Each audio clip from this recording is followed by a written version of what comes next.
Good. So as I was saying, let me tell you a little bit about the web app applications that I have built and examples that can explain to you like the different architectures that we can use. So the first one that I have is like just my website, this piece of crap that you see in here.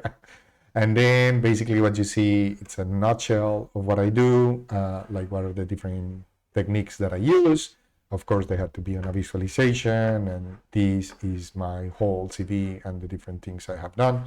This is interesting because this is not only a gallery, but you can even go and click on different elements. Let me see if I can find, like for instance, this might be an interesting one. Oh, but that's just the image. Let me, I guess, click like this. And then if you just click on that, it can take you to the specific projects and then see the actual, many of the visualizations are the things that I have created. This is the whole history of it. And then it's very basic, some of the projects. I recently have been working a lot on a platform that I love that it's called Observable. And then here are all the observables I have created since last time I scraped that data. I have some very interesting things in here with Meta and things that have been getting the most attention. And then the YouTube videos, I think some of these links are broken, but I can work on that. Here are the papers. I have more than 50 publications that I have published by different topics, the students, as I was telling you, and the different classes. I have to put the link in here for fall 2025. So I was telling you, here is the project with the latest project I have with Northeastern students. We just published a paper finally after a while, and then here are some talks and things that I have given. I have to put another one in here. Anyhow, so this is a very basic page, and the architecture for it is quite basic. So quite simple. It's the most straightforward one. Is just a static website, and then it doesn't really have a database behind it.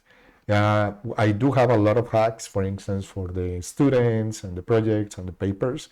I either have a JSON file that contains the data, or I'm even connecting directly to Google Slides, to Google Sheets, where I'm using that as kind of a database to load everything. But everything is front end only. I'm using mostly just HTML, and then without like a framework or something like that, just Bootstrap, basic Bootstrap, and a lot of D3, which is one of the libraries that I like using for creating visualizations. And then, so basically the backend is a static backend that it's called Apache with the server that I'm using for serving that.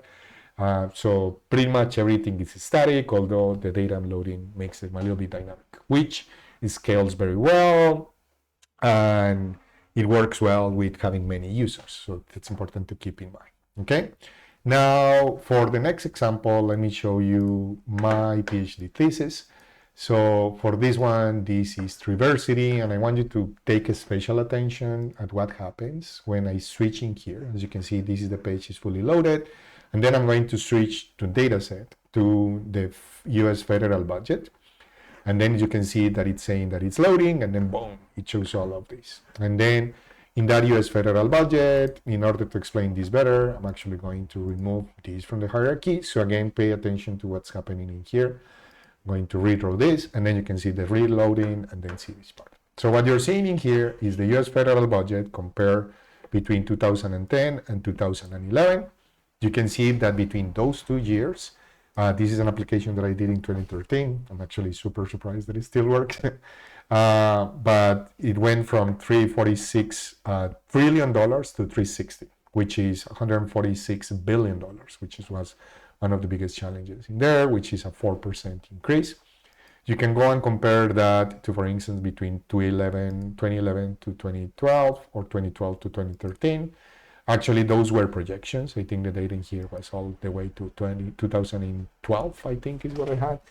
And then the interesting one is that if you see, here is the overall timeline, and you actually should have done this a little bit better in a while, in a sense, but you can see that like it's all increased since all the data we have in 1970, which was like less than $500 billion to 4 trillion, which was the latest data, I think in 2017 or something like that, I think was the latest projection during back then. But then you can see this is an interesting year because there was a decrease, and you can see that by the color. And then here is where the interactive part becomes interesting, because you ask why there is a decrease. So I can actually go and see these, for instance, by agency. And then when I do that, you take the whole budget, which was this decrease, and then you can see that divided by the different agencies. And you can see the biggest agencies, and you can see that even though there was a decrease of $61 billion between 2009 to 2010, most of that actually came from this decrease in the Department of Treasury, okay?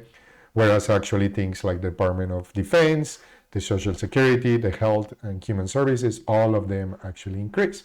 And you can see details on demand on the right as well. And then there are also other elements, like for instance, the Department of Homeland Security, which was too small to be seen in there, or the Department of Housing and Urban Development that also decrease, which are these elements in here, or this other one in here, that is the Federal Deposit Insurance Corporation, that increased greatly. And you can see that by actual value and also percentage, which I think is the height of that. And if you want to see more details for it, you can also see the bureau. And when you do that, you divide the data even further. And then, for instance, this big decrease that we have in here in the Department of Treasury, you can go and disaggregate that into multiple elements, which is basically the core of my PhD thesis. So all of these interactions and all of these things are to make decisions, and I made a lot of different case studies with all of these different things in here just to try to understand what was happening in there. Okay? Now, why is this important for our class? Is because when you actually think about the architecture behind it, this is a very old application, but the architecture was at, again, 3 layers. For the database, we have a Postgres database, which is a relational database that contains millions of records, and then a backend that is running in Python using the Django framework, okay? And then on this framework, it's being served behind Apache. So basically, every time I make a request, and that's what I was calling you to pay a lot of attention to, every time I make one of those big changes, like for instance, when I do that, this is going to the database, to millions of records, which aggregates the data to thousands of records, which is what then I visualize, because the browser cannot visualize more than thousands of records at the same time. And that's how I can get like these smooth animations once everything is loaded in the browser. I just take over from there. And then using D3, Bootstrap, and backend jQuery, I could get all of these nice animations, okay? So this is larger data, and that's why I require this extra frame, this extra method, okay? This is another one, and this demo in here is broken. Let me see if I can make it working here. Yes, I can. That's probably the reason why the online version is broken. This is a very old application I did when I was in Park, I think. There was a Colombian election, and it was a similar case. I wanted to collect all the tweets that mentioned the presidential candidates in the country, and then I wanted to compare what were they talking about. So it's an interesting application because you can go and see. I only want to see the ones from Juan Manuel Santos or Oscar Iván Zuluaga, so I can click in any of those. Or I can also go and select like a piece of time, like for instance this period in here, which if you actually see, these are days. So I can select this whole day or this other whole day, and then see the other ones in there. And you can see changes, like for instance, who was getting more votes overall. Or down here, it actually gets very interesting because you can see what are they actually speaking of. And apologies in case you speak Spanish. I don't control what actually comes here. It's actually coming from. So there's a lot of swear words in there from Twitter. But yes, you can see who they were talking about and what were they talking about, like what were the main accounts. Because in this specific time, you see, is the only time where the purple candidate, Oscar Iván Zuluaga, actually had more tweets than Juan Manuel Santos, as you can see here, for that specific period, like that hour window. And then you can see why. So there was like a trend that some robots were actually trying to create in there. And I did some analysis on that. If you are interested, do ask me, and I can show you either on office hours, like the analysis of the robots, which is quite interesting in here for that element. No, this one is also broken. Again, things that are very old now. And that's Tableau, which was purchased by Salesforce, which probably tighten the security. So what we care here for the class is that this is another example of an application that you could create, again, in my research area, which is data visualization. I don't have a real database in there because even though I'm using all of this Twitter data, what I did is just dump that into a plain text file, then put in a backend where I have a Django application back then again and a standalone Twitter API listener. And then I run that thing to collect the static file and then load everything with Django. And then pretty much what I did was just to have everything very front-end heavy. This was before the times of React and things like that. And that's why React came to be like a thing, because we were all creating this type of very front-end rich applications, and we needed like a framework that was big for these type of things. So again, as you're going to be seeing, like now, the previous one with my PhD thesis was more database heavy. This was more front-end heavy. Then from there, I created other projects. This is one that sadly I cannot demonstrate to you because I couldn't care to keep on updating the Facebook API requirements, but it connected directly to Facebook. And then it let me see who were the people that were liking my stuff the most, which of course was my mom. So it's a dynamic application. And again, it was very front-end heavy. It didn't have a backend technically, but technically I was using the whole Facebook as my backend or my database. It was running directly on Apache. And then I had an API, a Facebook API, that let me connect to query Facebook directly in real time. And then again, D3 and Bootstrap was the one that I was using for that. I published that in Facebook. But then they changed the great times to be creating Facebook applications before Cambridge Analytica. After that, everything changed and went to hell with social media, but that's for that. And then here is another example, which is a small application I created also like almost 10 years ago. I love taking photos, and then what happens is when I go to a large trip or something like that, I come back with 5,000 photos or something like that. And then I wanted something that will help me organize those photos by time. So basically what I do in here is that I can load thousands of photos, as you can see in here, and then it gives me like a timeline of those, and then it automatically splits them into folders. If you do that directly with your phone, especially if you're using an iPhone, I think you have some of these done automatically. My Google Pixel has been trying to do some of that as well, but then you're just at the wheel of the AI. If the AI decides to select like an interesting album for you, in here you have more control, and then you just do that manually. And this is an application that it's using web technologies, but it's actually running in the desktop. So I can run this in the desktop as a full application. In this case, it was using a framework called NW.js, which later was replaced by something called Electron. We can talk about that, which, by the way, is the way that you can see something like this on your desktop. Like Slack is running on Electron, and then basically, but it's just using web technologies. So the cool thing about learning all of this is that same thing. I was using just the file system as the database. Then I don't really have a backend, but then my front end, it's running inside Electron or NW.js, and then I can have a local application. VS Code, it's another example of an application that does that recently. And then there is a lot of criticism now because that is like chugging a lot of memory in your machine, but it's still an interesting alternative for you to have in there. Then I have other examples like this one in here.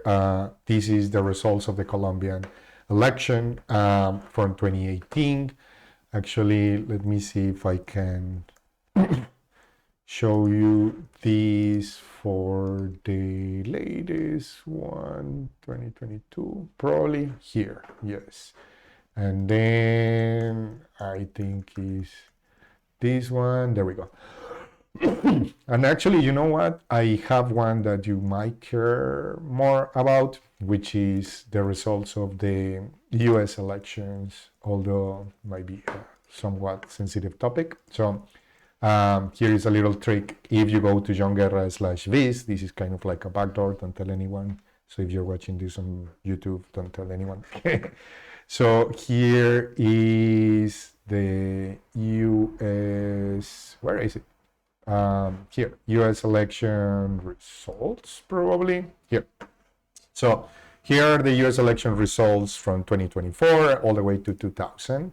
And then the cool thing about this is that usually when I say that I visualize data, people start thinking, oh yeah, you put those things in a map, I visualize election results. So most people will just do something like this, where they color code each one of the states, either red or blue, depending if most of the state went blue or Democrat or red for Republican.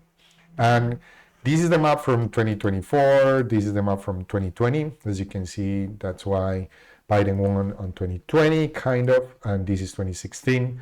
There is a story that Donald Trump had a version of this actually hanging up on the White House and showing like this was kind of like the landslide, and it's even more defined in 2024, as you can see in here, saying that this is the vast majority of people voting Republican in the country.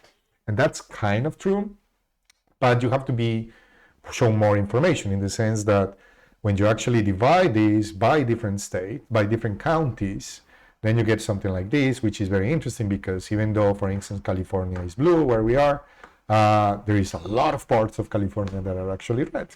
And the same happened even in Texas, which is known to be mostly red. There are many different counties which are actually blue. So there is a lot of politics nowadays about gerrymandering, I think is what it's called, where it's like redrawing these like borderlines, so like it could benefit one party or the other, which is terrible, but it's kind of like how they do politics. In any case, I'm not a politics expert. I just visualize data and you can make your own decisions. But even this map, which you can see is very red in 2024, you can compare it to the one in 2020, a little bit less.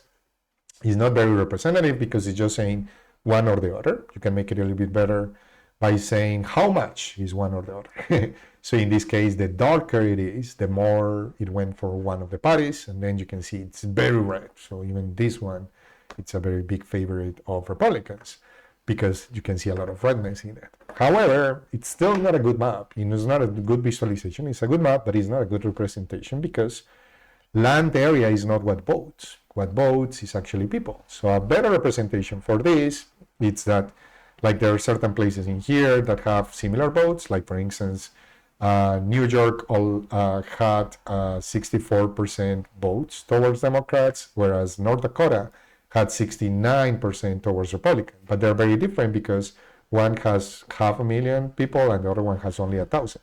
So to represent that, we can actually use a different idiom or a different mark, in this case just a circle for each one of the counties.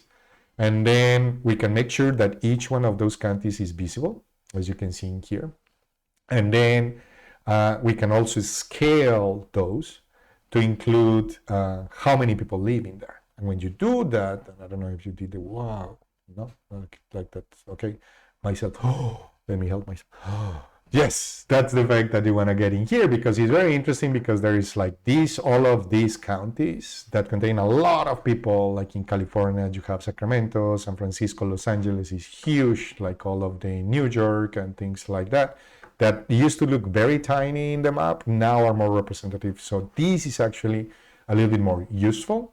But then the problem now is that now we're using a lot of space, a lot of real estate for something that we want to, that is not that critical in the sense that there is not that many people voting in there. Although the US system is actually more complicated because it has all of these electoral votes and things like that. In any case, one of the things you can do with this is that you can actually get rid of the map. This is my favorite thing to do in here. And then send everything to the middle. And then distribute things to the sides. And then when you do that, what you actually can see it's why, like first, what is the actual result?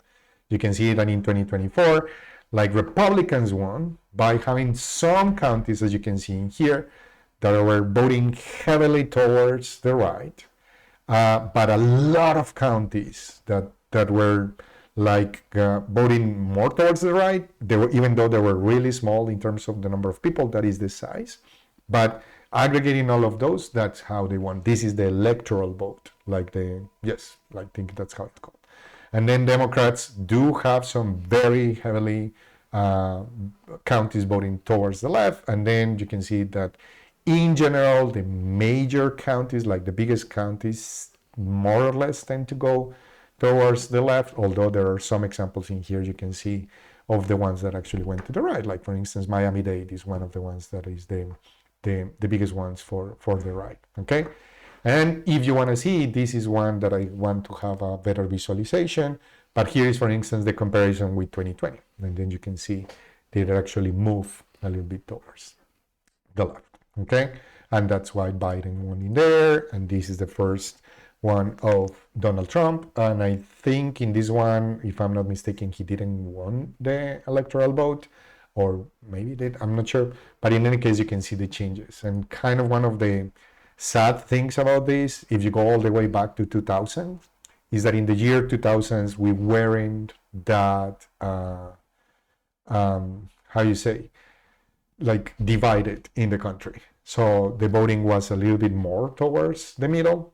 And now, if you compare that to the result in 2024, we are actually become very polarized. So we have a lot of counties that are extremely right, and there is a lot of counties, that are extremely left. So food for thought. And then here is the comparison by different regions and things like that. So these are the type of things that I like to do my visualization. Back to web development, when you think of something like that, that's a backend. Again, doesn't really have a backend. It's very front-end heavy. I'm just serving again that on Apache, but I'm using something called scrollytelling. And this whole idea of scrollytelling is the whole concept that I have a lot of information to show, but instead of showing you that information right away, I just use scrolling to start showing that. So and that's a technique that has become very, very famous recently. And then as in the same way like that, these are some of my final examples because this is going too long now. But here is one application, like one of my biggest applications right now, which is actually quite simple but quite powerful. It's a website where you can find images that can be adapted to be shown for the blind. It's a collaboration with my wife, Maria Fernanda Zúñiga Zavala. And then basically in here, you can search for things like, for instance, a lion, and then it's going to show you in different tactile graphics techniques examples of that. And you can see it's very reactive. I can go and find like one specific element, and then fingers crossed it doesn't break. Luckily it didn't. And then we have some options in there. You can find that specific image. This is kind of like a Google Images, so you can go and find where is that coming from and then see the actual link to that. Or we have some like small tools in there for converting that to Braille, like for instance, this one in here to download it and then see other ones that are similar to that. So I'm going to keep it very short in here because we have been going for a long time on this one. But this is another application. This is more like the type of applications we are going to be building in here, in the sense that it has a document database using Mongo. It had a backend in that case called Meteor, which I really like. Oh my God, it's already 2016, I think is when we created this. And sadly, Meteor didn't take off. But it was very cool for creating this type of reactive things. And right now it has been replaced more like things like Node and Express, which is what we're going to be using. And it is actually using React, like an older version. And I actually just spent like vibe coding a new feature in there that it's coming soon. On top of all of these things, for actually converting any image to SVG. So here is, like really quickly here, it will be something like this, and it actually computes machine learning on that, and then I can just go and say, oh yeah, I actually want to get this part, and maybe this tree, and come on, give me that one, this specific tree, and then I just download that. So I can tell you more about that one and how the vibe coding went. I probably should do another video for that, so I'll tell you more about that, okay? And then finally, I have other examples, like I hope this one is still working perfect. This is a basic application I did for one of my wife's projects, Lucy Tejada Tactile. It was a project where she was adapting for tactile graphics, again, to be shown for blind people, images from a Colombian artist called Lucy Tejada. And this application is very simple. It's just like a static website, but we want it to be very, very fast, very dynamic. And then the architecture for this one, it's, again, in this case, not really a database because it's going to be static. So it's just JSON using GraphQL. It was using another framework that I was trying called Gatsby, which is quite cool, which is kind of an evolution of these architectures in the sense that it went from these whole applications like Tactile, that are like React and all of those elements, but now it makes them static again. So basically what it does is that it compiles, and that's what Svelte.